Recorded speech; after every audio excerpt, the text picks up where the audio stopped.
Hey, everybody, welcome to Tax Talk with the Real Estate Guys. I'm your host, Robert Helms. With me, as usual, it is our financial strategist, Russell Gray. Hey, Robert. This is the series where we talk about how you can pay less tax legally, ethically, and easily. And if you've been watching this particular series, we've been talking about what we call the Trump tax secrets, the fact that a guy like Donald Trump, like him or hate him, makes millions and millions of dollars in real estate, pays very little in taxes. And we've been talking throughout the series about why that is, why real estate is one of those favorite asset classes for folks who are looking for tax incentives, for reasons to have legal, ethical deductions. And I think we'll just jump right into it with our guest. He's no stranger to the Real Estate Guys, or probably to most folks. He's the Rich Dad Advisor for real estate, our good friend and best-selling author, Ken McElroy. Hey, Kenny. Hey guys, what's going on? Can't wait to talk about this topic. I know it.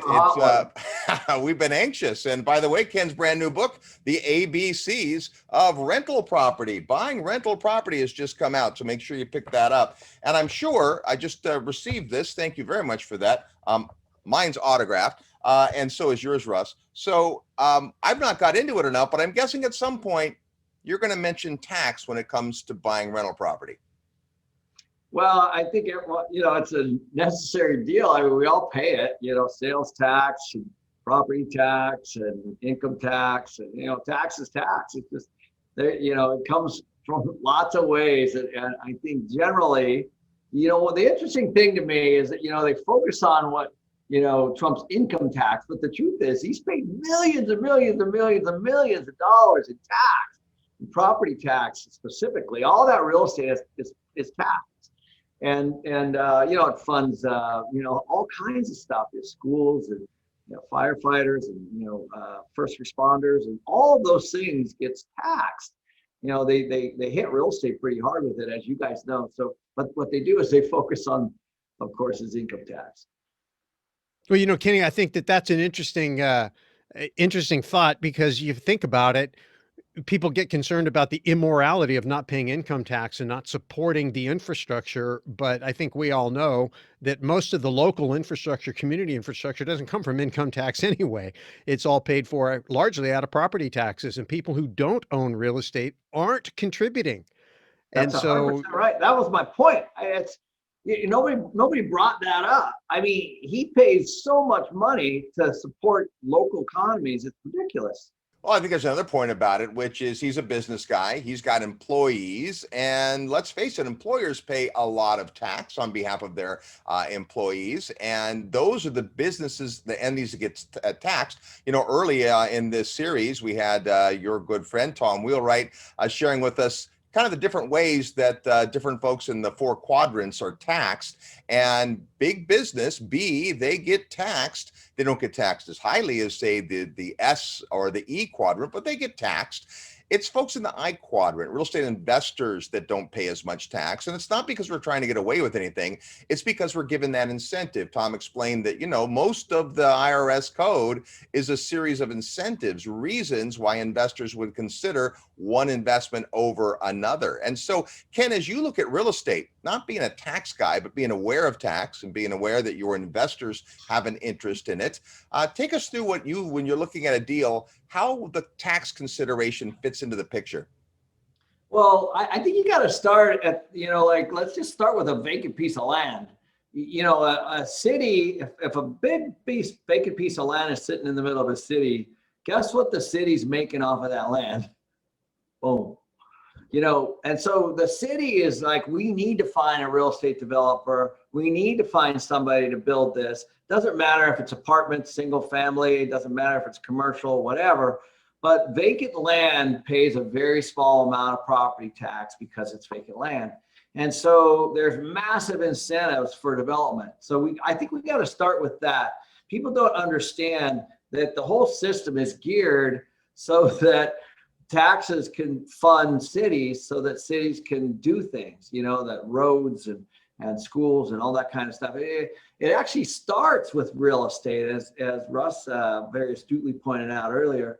So, it all rolls up that way. And so what happens, one of the cool things that Trump did, I think, was rolled out these opportunity zones that we all know about, and a lot of real estate investors are active in, and certainly buying in. And all he did was say, these are areas that need redevelopment. These are areas that normally investors wouldn't invest in. And so we're going to put some tax incentives around that. And so what happened? Capital chased it, all of a sudden. And so there's going to be a resurgence in those areas. A lot of those opportunity zones in 5, 6, 7, 8 years from now, they're going to be unrecognizable. They're going to turn into some great communities, all based on these tax incentives. So it's frustrating when people they're ignorant. They don't understand what that really means. Most all of this stuff is financed by real estate already. All of it. Yeah.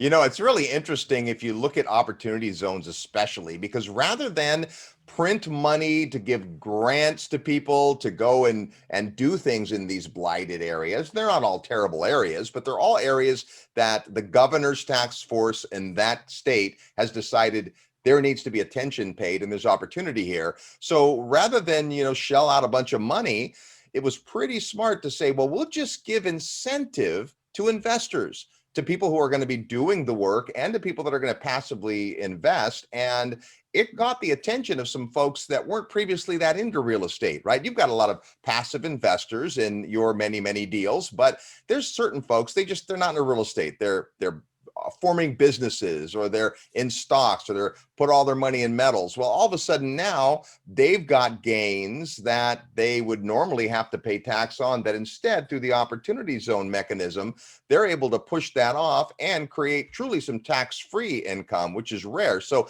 it's incentive based. You give the ball to the people that are going to be able to do something, and now they've got a reason to take care of those kinds of projects.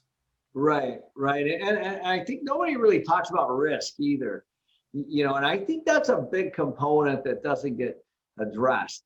If somebody's going to dump a whole bunch of money into something, and it's their money, hard-earned money, and to revitalize an area, that's good for the community, but the risk is on the person with the cash. And so for that, they get this tax break, this tax incentive. That's why they do it. They actually could lose everything, as you guys know. So it's super frustrating to me, people just don't understand that if the government wants something, I mean, you guys remember the alternative fuel vehicles. I mean, they wanted those. So they created this tax incentive, and boom, all of a sudden, people went out and did it. They want oil and gas, so they go, boom, everybody invests in oil and gas. It's all based around tax. And if they want housing, they do that. If they want areas revitalized, they do it around that. So this has been going on for years. The government basically says, we want this, and we want to attract private money, and we're for that because there's risks. They're going to give people these tax breaks. And honestly, I think it's a win-win because, obviously, if the government doesn't need housing, they're going to take those away. They can do, the reason that they're there legally is because they need it and they want it.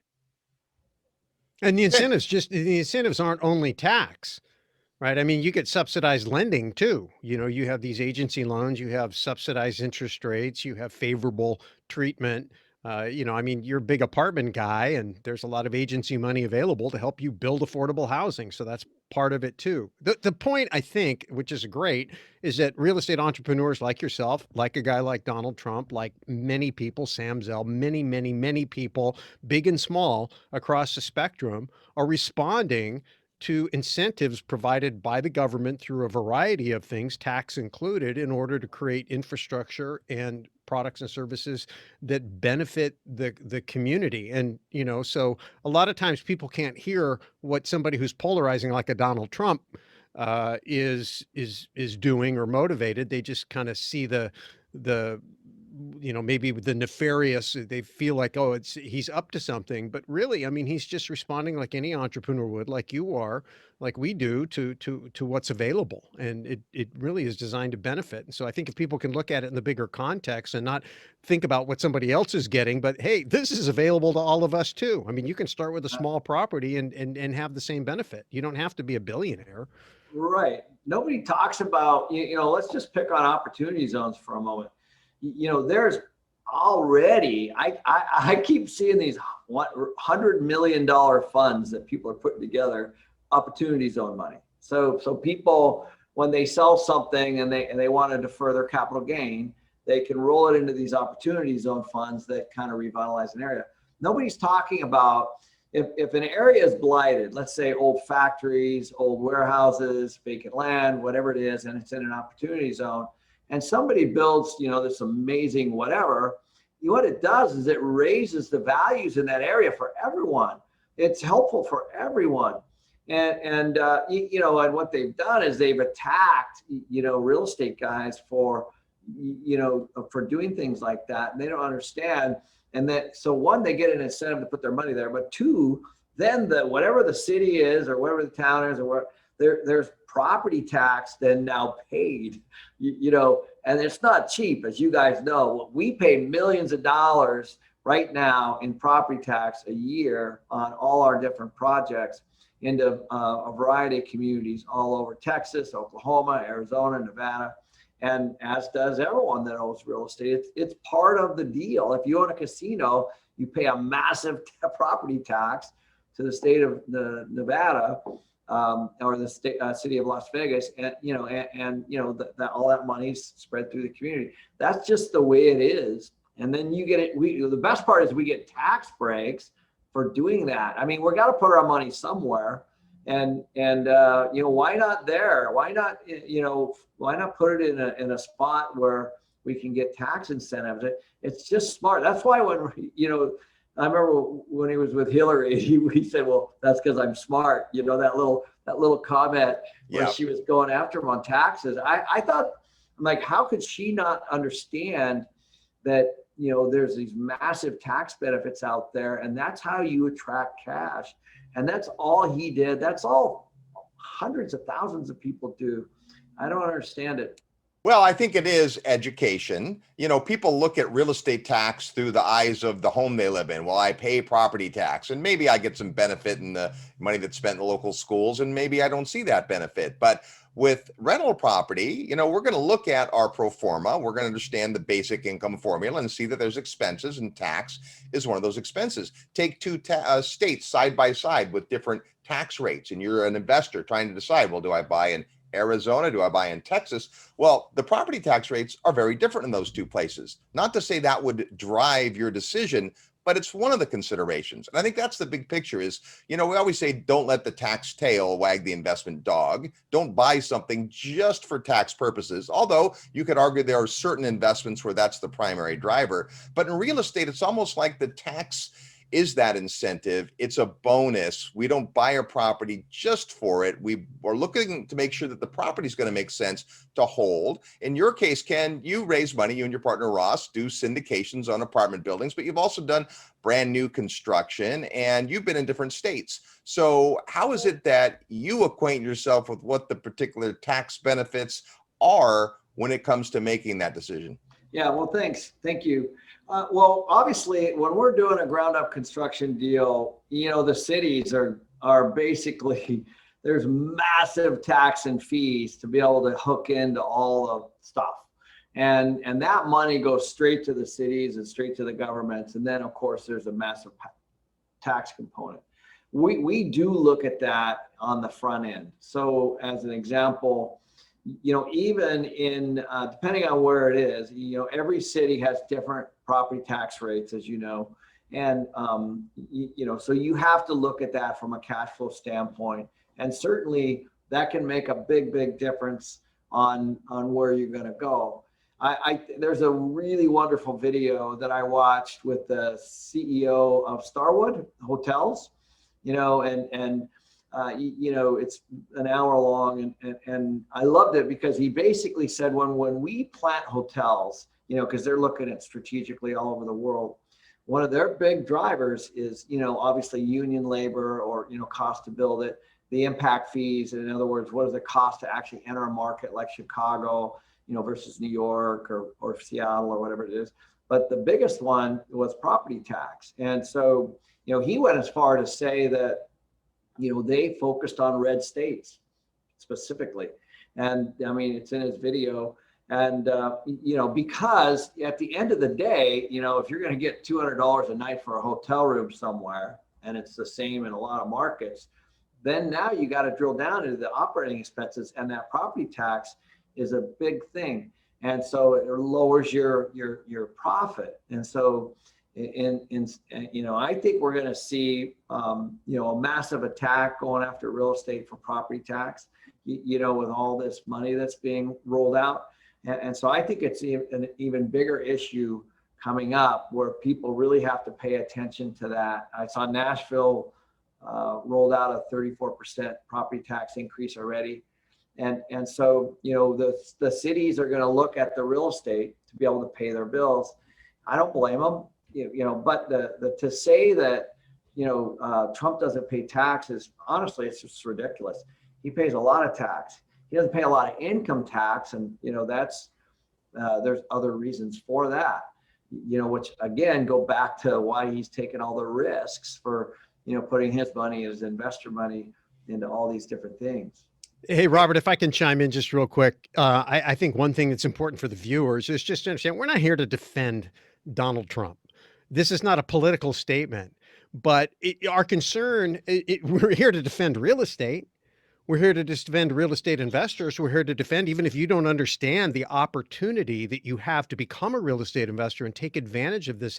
This has nothing to do with politics. This has to do with you doing something that's good for the community and being compensated to do it. And, if you say, well, I don't want to be like Donald Trump, well, I mean, don't look at it that way, because that's not what it's about. Donald Trump flies in airplanes. You're not going to fly in an airplane because he does.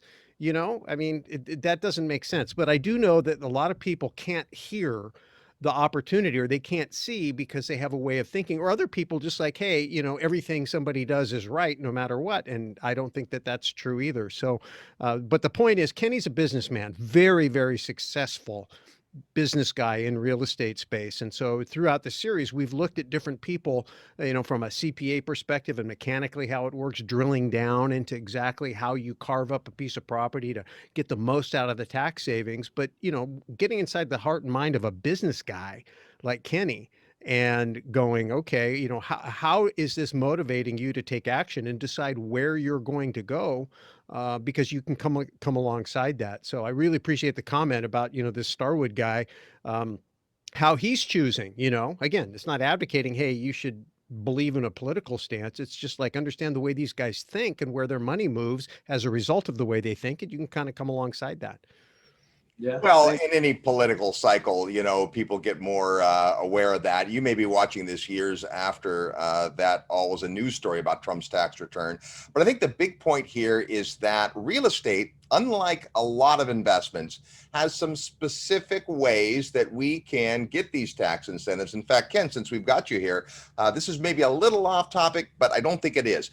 Russ, you said, well, this is not just for billionaires. No, average folks can save money in their taxes by investing in real estate, because that's something that the government wants you to do. And that's true wherever you're watching this from. Almost every government, as Tom Wheelwright pointed out, gives incentives to folks that invest in clean, safe, affordable housing. But it's even more than that. Sometimes in development projects, I don't know about you, Ken, but we've been approached to do development project where there's been tax abatement. We have one particular piece of property where they agreed to give us 10 years tax abatement. So literally, we're not paying any property tax for 10 years. Well, why would they do that? Well, because in exchange, we're creating jobs, we're creating revenue, we're creating sales tax. So there are, in addition to the IRS tax code, there are other ways that real estate, and almost real estate alone, can provide some unique tax benefits. Right. It's a really good point. We do tax credit deals, and, there's all kinds of incentives, guys, that the government gives people to do investment into real estate, and you get tax benefits for it. And I'm telling you, there's got to be hundreds of programs like this. And, we're just talking about property tax, but the, opportunity zones is just another one. But there's lots of ways to defer your tax. And, and I think largely what happens is, people, they just don't understand. If you have an opportunity to invest some money and then get it back for, tax free, then you're going to take that choice. People aren't going to go, oh, that's not what I want. They just don't understand it. And so then they get upset at the people that are doing it. But it's not a secret society by any means. It's out there. Everyone's doing it. It's just kind of opening your eyes to it. And then the biggest thing from our standpoint, as you guys know, is once you start to accumulate multiple deals, then you get lots of depreciation, which is also another massive tax incentive on all the real estate deals. And so, we're producing income and it's tax free. So our investors are investing and they actually get a return tax free legally. And it's all part of this tax code. And the most incredible thing for us is we have these things they're called tax losses carried forwards, or NOLs, or net operating losses. And so you can take a loss on a building and you can actually use it on other ways of other parts of your income. So, I, of course, am not a tax professional, but, my tax guys are like, how do you want to use your NOLs, your net operating losses? And so we start to look at things that are making money, and we're like, well, let's use them over here. So you could be making money over here, losing money over here, and legally use that to not pay tax on something that's making money over here legally. And so, the tax strategies and stuff that Tom, he's brilliant. He can walk you guys through this stuff, but I didn't know any of this stuff when I started, guys. I mean, I knew a little bit about it, but I didn't realize the amount of things and the amount of tools that the IRS and the government gives you to be able to save on your tax. And if you look at it, I mean, who doesn't, they want housing, and so they give you these tax incentives. That's what all these folks are doing that own real estate. Now, maybe you can speak to another point that Tom often brings up. And when Tom talks about it, it sounds a little self-serving, but it's the fact that you need to have the right tax person. So you mentioned not always knowing this. No one's born with tax knowledge, right? So you got to figure it out. But when you've got the size of deals that you guys do, just talk about how important it is to make sure you have the right tax team. Well, I'll tell you what, you don't need, I have a number of tax people, including Tom, but, I talk to I'm probably emailing my tax guy every week, every 2 weeks, and we get on the phone with him every month, and we have face-to-face meetings every quarter. That's how important it is to me, full day meetings. And all we do is go over all our partnerships and figure out, he's like, where's your money coming in? How do we mitigate tax legally? And so it's continually being managed. And the biggest thing that I've seen is, I've talked to a number of people. I know a zillion people that own 1 house, 2 houses, 3 houses, 4 houses. And they're just doing their 1040 EZ form or whatever it is.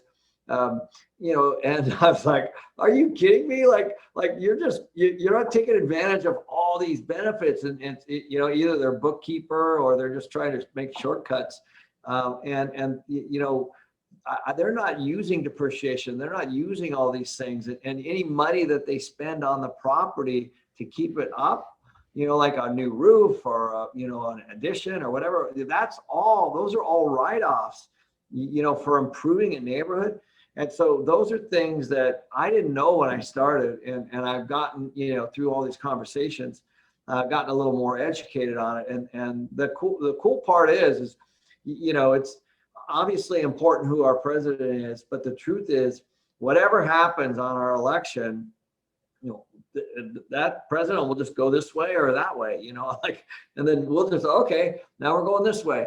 And so, you know, you just work around whatever policies they have. And that's it. It's really not very complicated, but you can buy, you know, who doesn't want to have investments into something and not pay tax or pay little tax and benefit somebody? Who doesn't want to do that?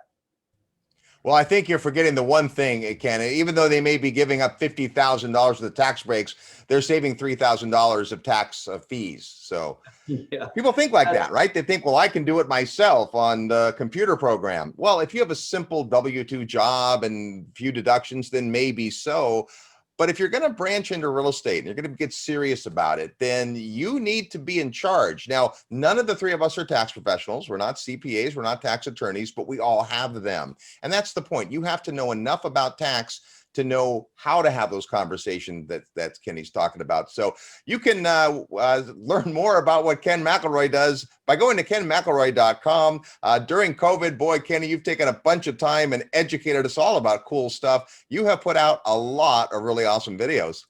Thank you. Thank you very much. You know, I was just going to wrap up with one last point. I mean, all these people are, you know, now moving home and they're all working from home, right? They're not going to be bitching about the tax breaks they get from that, you know. Right. So, you know what I mean? Oh, I could write off my car, and I could write off this office, I could write off my computer. You know, that's the way it works, guys. Like, you know, and so thank you for that comment, guys. It's been really fun. I cranked out, you know, this new book. It just came out, the ABCs of Buying Rental Property, and it's a step-by-step for people who want to start from nothing. And there's obviously a lot of information in there about setting up an LLC and also on tax. And I'll give you a secret of what I did. I don't think I really told anybody this, but you know, obviously we're all busy, and so I can write, but not that well. So I hired a guy that could help me write, and so he would meet with me every 2 weeks. And you know, before COVID, we were meeting face to face on this book, and he was a college professor that taught English and taught how to write, and he was retired. So anyway, we're moving through this, and he told me later, he's like, you know, like, I didn't know if this was all true, you know, as he's helped me write this book. So about 3 or 4 months into it, he ends up looking at a deal, bringing it to me. I said, David, I think you should buy this, and here's what I think you should do. He's like, okay. So he took a second out on his house that was paid off and bought this place, and it's been wildly successful. And he's now bought a second one, all during while we're writing this book. And he's the guy in the book. I'm like, David, your story is like, you're the guy. Like, you retired with nothing. You have this pension from, you know, your university and a little bit of Social Security, living humbly. And now he's making thousands a month net cash flow on this, you know, on these rentals, all while he's helping me write this book, and it's in the book. And so a lot of it is his journey on, okay, what do I do here? And how do I set up this, you know, legal, and how do I, how do I get out of tax or minimize my tax, and what do I do? And so it's my journey as I came up, but it's also a lot of it is his as he navigated through this stuff. And so it's a real cool success story that happened, you know, as we were writing this book together, and he was helping me, you know, make my words a little more eloquent, I guess. Such a great story, right? So we know at least it's helped one person. The book is called The ABCs of Buying Rental Property, How You Can Achieve Financial Freedom in 5 years or less. Real estate can do that for you. Thanks for being with us today, Kenny. You bet, guys. Good seeing you. There's Ken McElroy. He's a prolific author. You can find all of his great books if you go to kenmcelroy.com, plus some of his cool swag. Well, there's another edition of Tax Talk with the real estate guys. We all want to pay less in tax. We just want to make sure we do it legally and easily. So we'll see you on the next time. And in the meantime, we'll see you on the radio. Thanks, everybody. Before you go, 3 things. Number 1, subscribe. When you subscribe, you build up our subscription base, and that helps us reach more people. But even more important, it helps us attract great guests and subject matter experts to share their ideas and information with you. Number 2, click that notification bell to make sure that when we do post a new video on this hot topic, you're notified right away. And number 3, share. Please share this information with friends. Help them get on board this bus. Help them protect and preserve their wealth, to take advantage of what's going on in the world today. All right. Thanks so much, and we'll see you in the next video.